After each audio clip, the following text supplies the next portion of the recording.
어떤 문제보다도 이제 제일 체감하는 문제가 물가 상승이라고 생각을 하는데, 이제 월급은 그대로인데 물가만 계속 오른다라는 말도 있고, 오르는 교통비나 식비, 그리고 저희 심지어 올해는 등록금까지 올랐는데, 아주대학교는 학부 일반 과정에서 5.2%의 높은 등록금 인상률을 보였어요.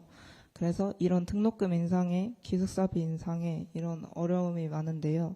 경제적인 문제가 학교에 관한 이 애정도나 그런 지속성에 관련된 문제와도 연결이 된다고 생각을 해서 그런 부분을 어떻게 나눠보면 좋겠다 생각이 들었습니다.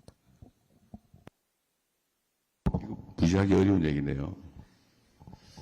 학교, 사립대학, 국립대, 공립대는 재정 지원을 받으니까 그런데, 하여튼 사립대학은, 우리나라는 이제 사립대학들이, 해외 유명한 대학, 사립대학들은 외부 지원이 많아요. 뭐 졸업생들이 기부를 하거나, 아니면 성공한 기업들이 기부를 하거나, 많은데 우리나라는 그게 매우 적은 편이죠. 그러니까 거의 대부분 이제 학생들의 등록금에 의존해서 학교를 운영을 하는데, 대한민국의 대학 등록금이 사실은 꽤 오랫동안 동결되어 있었다고 해요.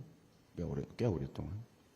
그러니까 이번 윤석열 정권에서 꽤 이제 그걸 올려줬던 것 같고, 이번에도 꽤 많이 올랐는 것 같네요. 사실은 정부 부재 상태니까, 그래서 아무도 말하지 않으니까 좀 많이 오를 수도 있는 그런 상황인 것 같습니다. 이 정부 부재 상태는 언제나 국민들한테 어려운 상황을 이야기하죠. 물가는 오르는데 월급은 안 오르고 세금도 올라요.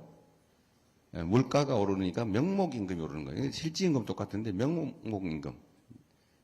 받는 금액은 오르는데 이제 물가 오르는 만큼 줄어드는 거잖아요.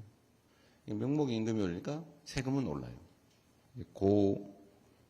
그 세율 구간으로 옮겨가는 거죠. 정말 실질 소득이 줄어드는 이런 문제가 있는데 등록금까지 올리니까 너무 힘들다. 힘드시겠어요? 본인이 힘들어요? 부모님이 힘들어요? 물론 부모님이 더 힘드시겠지만 이제 제가 더 체감을 하는 것은 있어서 부모 지원을 받고 있군요. 네. 그러게요. 어쨌든 교육비 부담이 부모님들로서는 너무 크죠. 근데 이 교육비를 통제하는 건 쉽지는 않습니다.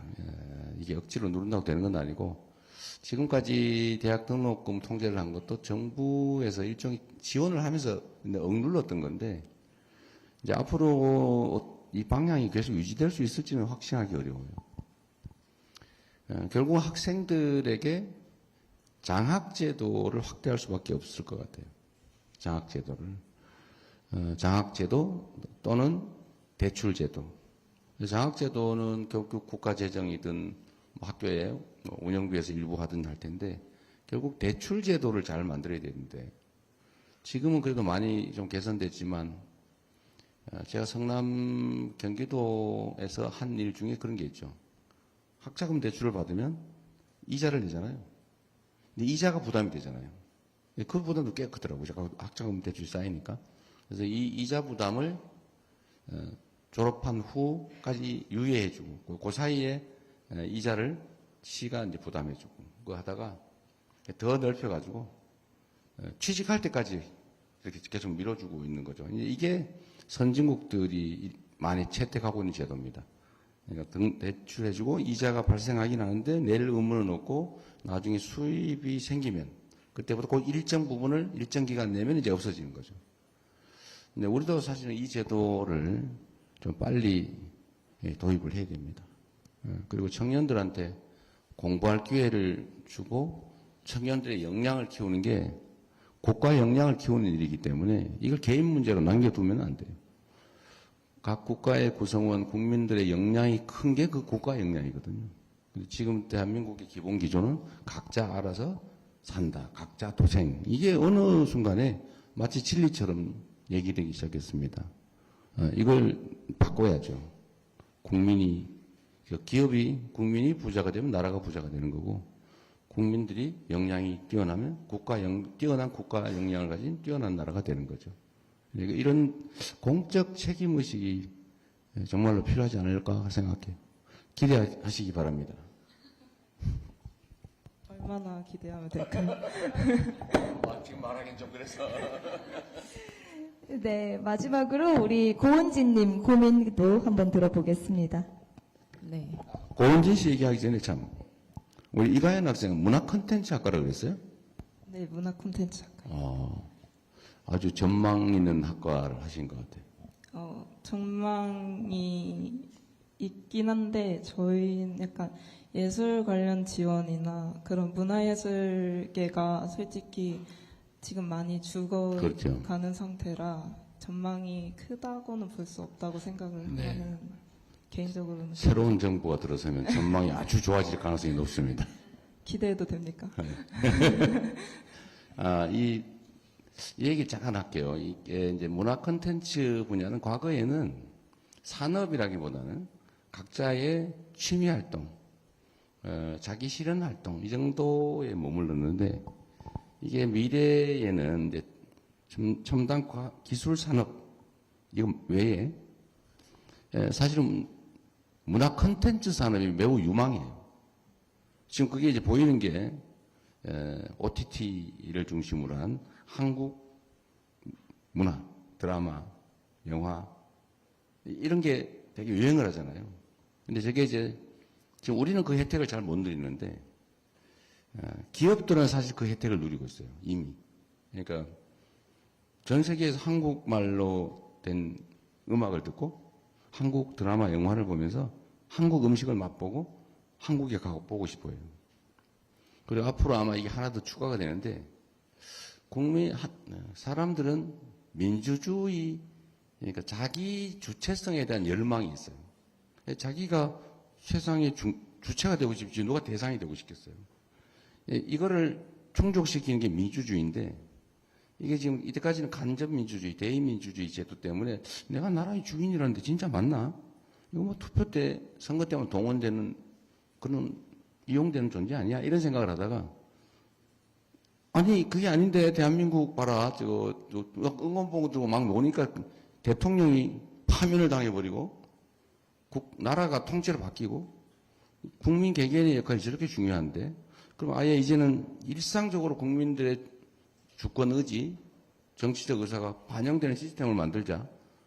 그 요구를 지금 막 하잖아요. 우리가 만든 변화인데 광장에 국민의 말을 들어라 이 요구가 엄청 커지고 있어요. 근데 이게 성공했잖아요. 또 성공하고 있는 중이에요.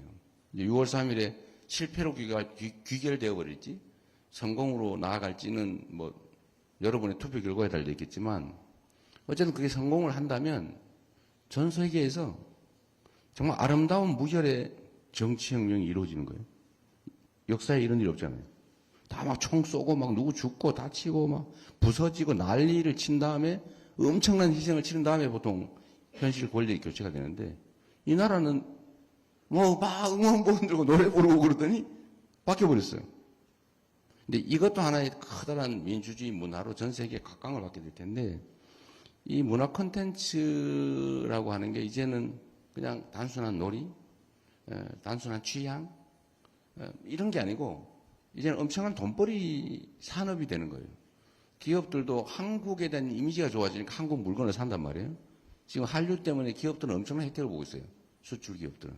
근데 그 혜택을 자기들이 다 가져서 문제지. 그게 기업이니까 알 수 없죠. 그러나 앞으로는 이걸 국민들의 일자리, 국민들이 혜택 보는 방향으로 전환할 수가 있습니다. 물론 문화에 대한 지원도 해야죠. 창작에 대한 지원도, 문화산업에 대한 지원도, 문화창업에 대한 지원, 문화산업에 대한 지원, 수출 지원, 한류를 세계에 알리는 데에 대한 지원. 외국이 대사관 무지하게 많은데 그런 데를 전부 한국 문화 플랫폼을 만들 수도 있죠. 옛날에 우리 프랑스 대사관 가서 프랑스 영화 보고 그랬잖아요. 한국 영화를 한국 대사관 또는 한국 학교 이런 데서 배우고 즐기고 그리고 결국 한국을 동경하고 한국 물건을 사고 한국 창작을 하고 참여하고 이게 앞으로 큰 일자리가 될 테니까 기대를 가지셔도 됩니다. 얼마나 기대하면 될까요? 아니, 그건 많이 해도 돼. 감사합니다. 네. 네, 우리 이가연님의 표정이 처음에 긴장했는데 시작할